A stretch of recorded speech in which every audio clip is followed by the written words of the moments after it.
करेंगे BEd versus DElEd case को लेकर। जो एमपी हाई कोर्ट में आज केस चल रहा था, बीएड डिग्रीधारी जो चयनित हो चुके थे प्राथमिक में शिक्षक के तौर पर एमपी वर्ग 3 भर्ती में, और जब से आज ये हेयरिंग हुई है तभी से जो बीएड नियुक्त छात्र थे प्राथमिक में उनके लगातार मैसेज आ रहे हैं और वो बच्चे काफ़ी परेशान हैं कि क्या सर, जिस सरकार ने बीएड छात्रों को नियुक्ति पत्र बांटे थे, क्या वही सरकार बीएड छात्रों को प्राथमिक में शिक्षक के तौर पर अब देखना नहीं चाहती? इसको लेकर क्या बहस हुई कोर्ट में? कम समय में एकदम टू द पॉइंट बात करेंगे। क्या बीएड के छात्र अंदर रहेंगे या बाहर रहेंगे, और एमपी की सरकार क्या कोई दखल दे सकती है इसमें? इस पर भी बात करेंगे। अगर आप इस चैनल पर नए हैं तो इस YouTube channel the GSB academy को सब्सक्राइब जरूर कर लें, वीडियो को लाइक करें और इस वीडियो को पूरा अंत तक ज़रूर देखें। आप सभी जानते हैं कि जब से सुप्रीम कोर्ट ने 11 अगस्त 2023 को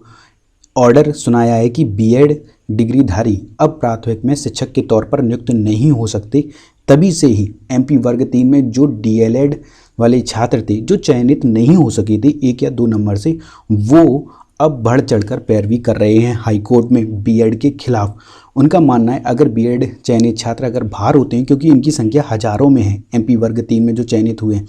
अगर ये बाहर होते हैं तो उनका सिलेक्शन तो पक्का है। क्या बहस हुई? तो जो बीएड पक्ष के वकील थे और जो डीएलएड पक्ष के वकील थे उन दोनों में आज जोरदार बहस देखने को मिली। घुमा फिरा के कहें पॉइंट में कि बीएड पक्ष का कहना क्या था, तो बीएड पक्ष का ये कहना था जज साहब से, यानी कि कुछ एसएलपी सुप्रीम कोर्ट में बीएड छात्रों की अभी भी डली हुई हैं, तो उनका मानना था जब तक उनका वर्डिक्ट नहीं आ जाता तब तक आप कोई फाइनल ऑर्डर ना सुनाएं बीएड चयनित छात्रों को जो प्राथमिक में शिक्षक के तौर पर अभी भी नौकरी कर रहे हैं। तो वहीं बीटीसी की जो यानी कि डीएलएड पक्ष के जो वकील थे उनका कहना था कि सुप्रीम कोर्ट में जितनी भी याचिकाएँ बीएड की जा रही हैं तो वो सब याचिकाएं सुप्रीम कोर्ट लगातार खारिज कर रहा है, और अभी हाल ही में तो एक याचिका पर तो सुप्रीम कोर्ट ने जुर्माना भी लगा दिया था। तो इसको लेकर बहुत ज़ोरदार बहस देखने को मिल रही थी। और जब से सुप्रीम कोर्ट का 11 अगस्त 2023 को ऑर्डर आया है तभी से पटना के हाई कोर्ट ने भी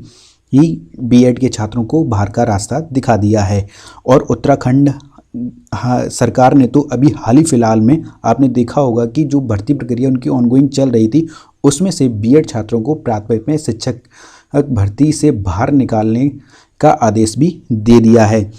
डीएलएड के जो वकील थे उनका साफ साफ कहना था कि एमपी वर्ग 3 में भी 11 अगस्त 2023 के ऑर्डर को आधार मानकर जो बीएड के छात्रों को नियुक्ति पत्र दिया गया है एमपी सरकार की तरफ से,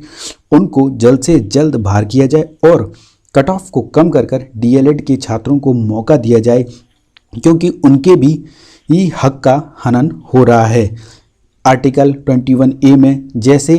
छोटे छात्रों की गुणवत्तापूर्ण पढ़ाई का हनन हो रहा है, उसी प्रकार शिक्षकों के जो डीएलएड शिक्षक हैं उनका भी हनन हो रहा है। अगर जल्द से जल्द बीएड डिग्रीधारी को बाहर निकाला जाए, उसके बाद जो हाईकोर्ट के जज साहब थे उन्होंने एक डेट और दे दी है। ये डेट 30 जनवरी 2024 को इसकी सुनवाई संभावित है। 1 या 2 डेट में ये केस फाइनल होता हुआ दिख रहा है। उन्होंने बीएड के पक्ष और डीएलएड के पक्ष से दोनों पक्षों से ये बात कही है कि अगर आपके कुछ पॉइंट रह गए हैं तो उनको भी इंक्लूड करके फाइनल सबमिशन कर दीजिए, जिससे कि 1 या 2 हियरिंग में ये केस फाइनल हो जाएगा। एकदम पॉइंट में अगर बात कहें कि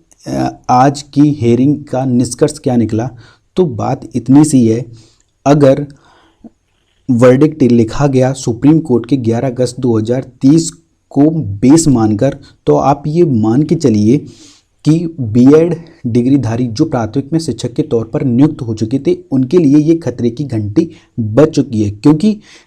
डीएलएड पक्ष के जो वकील थे वो साफ साफ कह रहे थे कि जब नियुक्ति पत्र में और नोटिफिकेशन में भी ये दे रखा था कि बीएड के छात्र फॉर्म तो डाल सकते हैं, लेकिन उनका जो रिक्रूटमेंट होगा वो सुप्रीम कोर्ट के फाइनल ऑर्डर के बेस पर ही होगा। लेकिन फाइनल ऑर्डर आने से पहले एमपी की सरकार ने जब चुनाव का फ़ायदा उठाने के लिए बीएड छात्रों को सुप्रीम कोर्ट का ऑर्डर का इंतज़ार किए बगैर ही उन्होंने नियुक्ति पत्र बांट दिए थे। को सिर्फ एक ही चीज़ बचा सकती है बीएड छात्रों को, वो है एमपी की सरकार। अगर वो कुछ इन्वॉल्व होती है इस केस में तो आप ये मान के चलिए ये आपको थोड़ी राहत मिल सकती है। नहीं तो अगर 11 अगस्त 2023 के सुप्रीम कोर्ट के ऑर्डर के हिसाब से अगर ये वर्डिक्ट लिखा गया तो आप प्राथमिक में शिक्षक के तौर पर नियुक्त नहीं हो सकते, आपको बाहर निकाल दिया जाएगा और डीएलएड छात्रों को आपकी जगह नौकरी दे दी जाएगी कट ऑफ कम करके। इस वीडियो को बीएड और डीएलएड के व्हाट्सएप ग्रुप और टेलीग्राम ग्रुप में ज़्यादा से ज़्यादा शेयर जरूर करें, जिससे कि एक बीएड छात्र को और डीएलएड छात्र को एक सही और सटीक जानकारी मिल सके। इस वीडियो को लाइक तो ज़रूर करें।